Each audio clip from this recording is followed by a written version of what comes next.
thích cút phọt hai anh thơ mà chào anh Mà người riêng mà kệ rồi một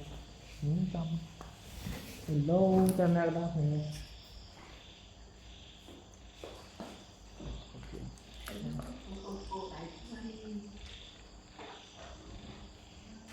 được copy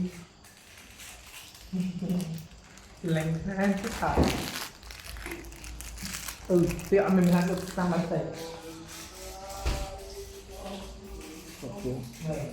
ra được sang bán tệ